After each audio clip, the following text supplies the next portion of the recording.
गायत्री मंत्र के एक एक चरण। पहला जो चरण है तत्सवितुर्वरेण्यम, यदि इस एक शब्द के विषय में चिंतन किया जाए, तत् यानी उस, सवितु यानी सविता, सविता प्रसविता भव, सविता कौन? जो सारी सृष्टि का प्रसव करने वाला हो अथवा वाली हो। ये स्त्री सूचक शब्द अवश्य है, पर इसे पुरुष के रूप में भी जाना जा सकता है। सविता को देवता भी कहा गया है, पर सविता शब्द स्त्री सूचक है, तो ये न देवी न देवता न स्त्री न पुरुष, हमारा भाव जैसा हो, हमारा भाव यदि स्त्रीत्व के प्रति हो तो ये सविता हमारे लिए स्त्री सूचक शब्द बन जाएगा, और यदि हमारा भाव पूर्ण पुरुषोत्तम में हो तो यही सविता हमारे लिए देवता बन जाते हैं, सूर्य बन जाते हैं। सविता के प्रतीक के रूप में सूर्य प्रतिदिन हमें आसमान में दर्शन देता है, पर वो सूर्य है, वो सविता नहीं है। सूर्य हमें प्रकाश देता है, पर जो सूर्य को भी प्रकाश देता हो उसको सविता कहते हैं। सूर्य स्थूल रूप है, सविता सूक्ष्म रूप है। सूर्य को भी तो कोई प्रकाश देता होगा, सूर्य भी तो किसी की आराधना करते होंगे, वो कौन है? वो सविता है, जो सूर्य को भी चला रहा। हमको आपको भगवान सूर्य चला रहे हैं, वो सवेरे उदित हो जाएं तो हम कितना भी नींद में रहे, हमें अपनी सैया का त्याग करना ही पड़ेगा, और वो अस्त हो जाएं तो निश्चित रूप से कितना भी प्रकाश हो, कितनी भी वैकल्पिक व्यवस्था कर ली जाए, पर उनके अस्त होने के पश्चात अपने आप थोड़ी देर के पश्चात निद्रा की आवश्यकता पड़ेगी, बिस्तर की आवश्यकता पड़ेगी। हमको आपको भगवान सूर्य चला रहे हैं, पर सूर्य को जो चला रहा है उसको सविता कहते हैं, वो सविता है। तो यहां गायत्री मंत्र का प्रथम चरण तत्सवितुर्वरेण्यम, यह आध्यात्मिक त्रिवेणी का पहला चरण है। यह आध्यात्मिक त्रिवेणी की गंगा है, आध्यात्मिक त्रिवेणी की गंगा गायत्री मंत्र का प्रथम चरण तत्सवितुर्वरेण्यम। वहां गंगा में गोता लगाने के लिए कहा जाता है, यहां क्या कहा जा रहा है? तत्सवितुर्वरेण्यम। यहां भी कहा जा रहा है वरण करो, किसका? सविता का। कौन सविता? उस यानी अपनी श्रद्धा के अनुसार उस सविता को हम चाहे राम कह लें, चाहे कृष्ण कह लें, चाहे गायत्री कह लें, चाहे परम पूज्य गुरुदेव कह लें, जिसमें हमारी श्रद्धा हो, जिस नाम में, जिस रूप में, जिस आकृति में, जिस लीला में, जिस स्वरूप में, उन सब में वो सविता ही विद्यमान है। उस सविता का वर्ण करना यही है सच्ची आस्तिकता। परम पूज्य गुरुदेव ने 18 सत्संकल्प सूत्र में पहला सूत्र दिया है कि हम ईश्वर को सर्वव्यापी मानकर उसके अनुशासन को अपने जीवन में उतारेंगे। आस्तिकता का तात्पर्य केवल और केवल भजन करना, केवल और केवल आंखों से आंसू बहाना, केवल और केवल 56 व्यंजन का भोग लगाना, अधिक से अधिक खर्च करना, अधिक से अधिक संसाधनों का उपयोग करके बहुत कर्मकांड इत्यादि का क्रम संपन्न कर लेना, ये इतना मात्र आस्तिकता नहीं है। हम एक नहीं 1 कुंटल अगरबत्ती जला करके राख कर दें, हम 2-4 नहीं 2-4 कुंटल घी का दीपक जला करके नष्ट कर दें, हमारे जीवन में आस्तिकता नहीं आ सकती। दीपक जलाने से आस्तिकता नहीं आती, बल्कि जिसके जीवन में आस्तिकता आ जाए उसे प्रकाश के लिए दीपक की आवश्यकता नहीं पड़ती, उसके भीतर ही वो दिव्य प्रकाश प्रस्फुटित हो जाता है। अब उसे मार्गदर्शन की आवश्यकता नहीं है, अपितु तो उसके पास आने वाला व्यक्ति स्वयं मार्गदर्शन और प्रकाश प्राप्त करता है। तो जैसे सांसारिक त्रिवेणी में गंगा में स्नान करना है, उसी प्रकार आध्यात्मिक त्रिवेणी में गायत्री मंत्र के प्रथम चरण में गोता लगाने के लिए यहां पर पूज्य गुरुदेव ने कहा है। और प्रथम चरण में गोता लगाने का तात्पर्य तत्सवितुर्वरेण्यम, उस सविता का वर्ण करना। कौन सविता? जो सारी सृष्टि को चला रहा है, सारे संसार को चला रहा है। उसका प्रतीक, उसका सिंबल कौन है? उसका सिंबल है सूर्य। इसलिए कहा जाता है सूर्य का ध्यान करो, प्रकाश का ध्यान करो, क्योंकि उसमें वो सबसे अधिक घनीभूत है। यद्यपि वो प्रत्येक कण में है, पर हमारी सूक्ष्म दृष्टि हर कण में उस सविता का दर्शन नहीं कर सकती। हमारी दृष्टि तो स्थूल है, और स्थूल दृष्टि से उस सविता का प्रत्यक्ष दर्शन सूर्य में हो सकता है। इसलिए सूर्य का ध्यान करने के लिए गायत्री मंत्र में बताया जाता है। गायत्री मंत्र जपने वाला सविता का ध्यान करे, सूर्य का ध्यान करे। सविता का ध्यान करने के लिए सूर्य का ध्यान करे, क्योंकि सूर्य में सविता की प्रत्यक्ष अनुभूति होती है। अन्य कणों में हमारी सामर्थ्य, हमारी पात्रता नहीं है कि हम अन्य कणों में भी सविता का दर्शन कर सकें। यद्यपि प्रत्येक कण में वो सूर्य है, क्योंकि ये समूचा संसार 5 तत्व से ही मिलकर के बना है।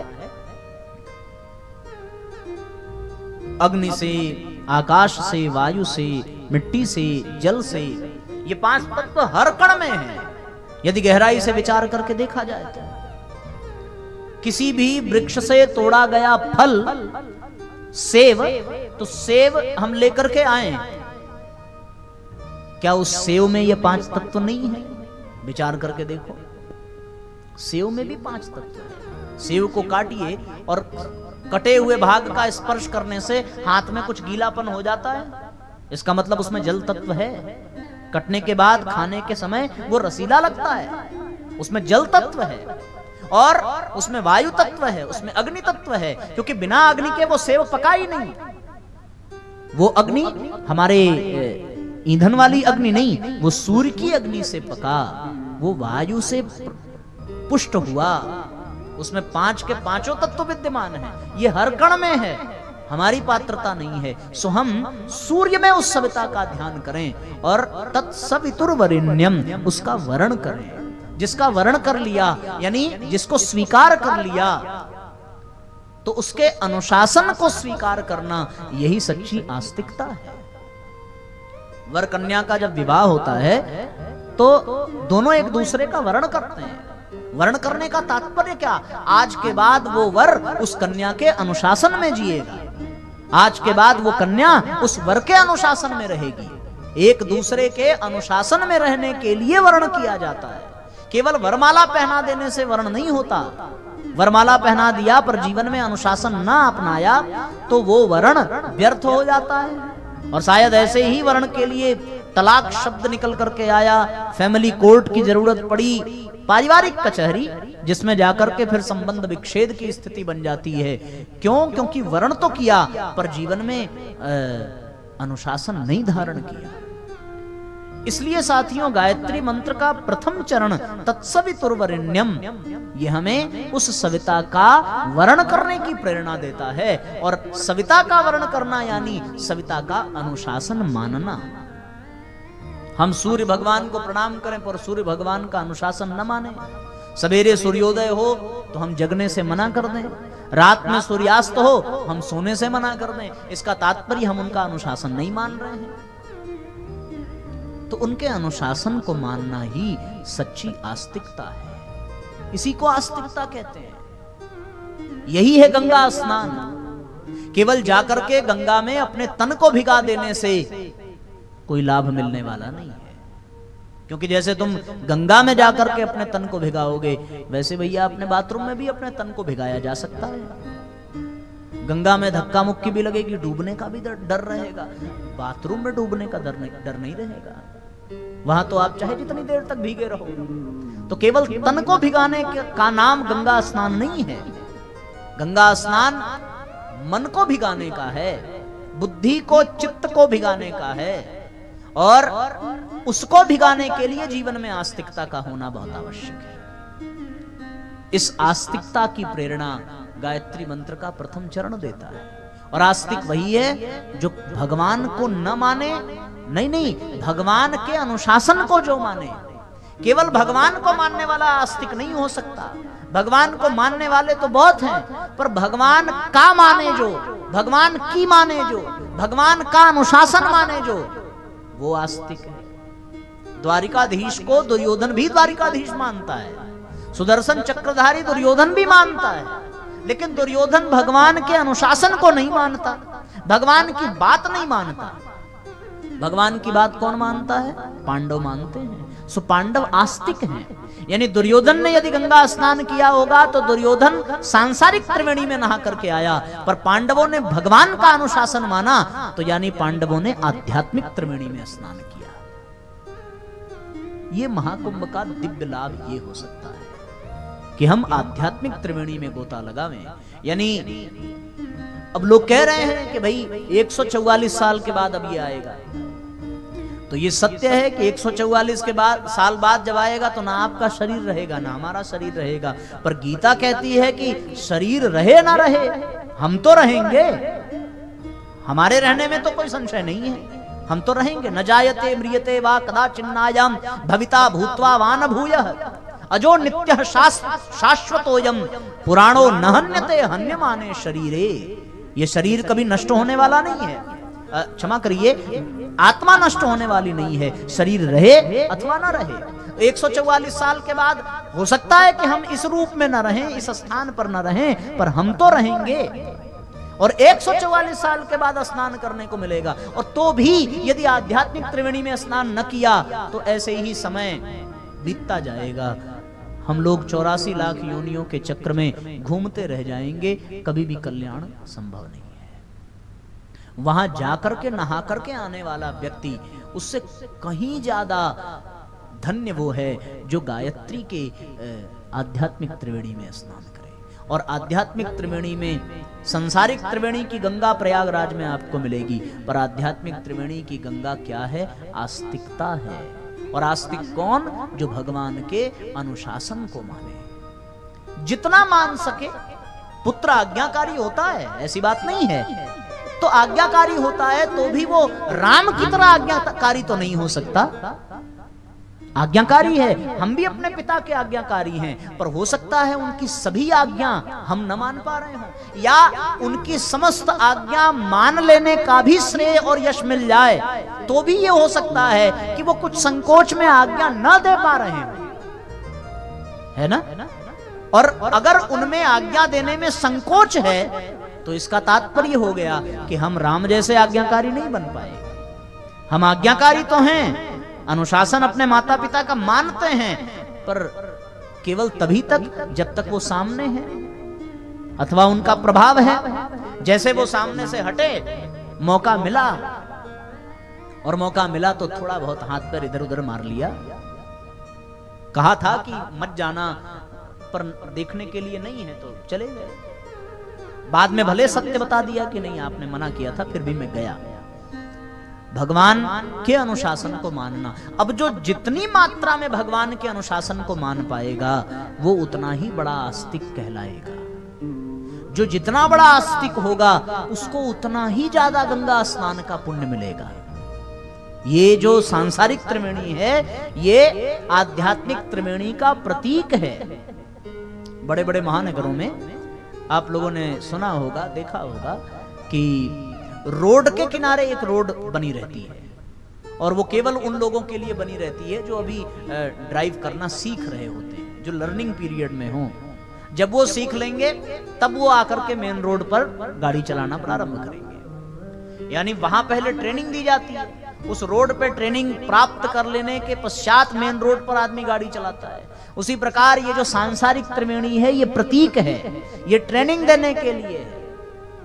पर वो जो सांसारिक त्रिवेणी में तृप्त हो जाता है तब उसको आध्यात्मिक त्रिवेणी में प्रवेश मिलता है।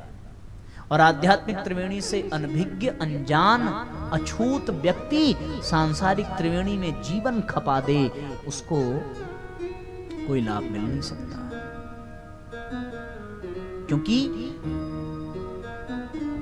त्रिवेणी में स्नान करने का तात्पर्य केवल तन को भिगाना नहीं है, तन के साथ साथ मन को भी भिगाने की आवश्यकता है। तन को भिगाने के लिए सांसारिक त्रिवेणी सिद्ध हो सकती है, लेकिन मन को भिगाने के लिए भैया इसी आध्यात्मिक त्रिवेणी की आवश्यकता पड़ेगी, जिसको गायत्री कहते हैं। ये त्रिपदा गायत्री का प्रथम चरण ही गंगा है।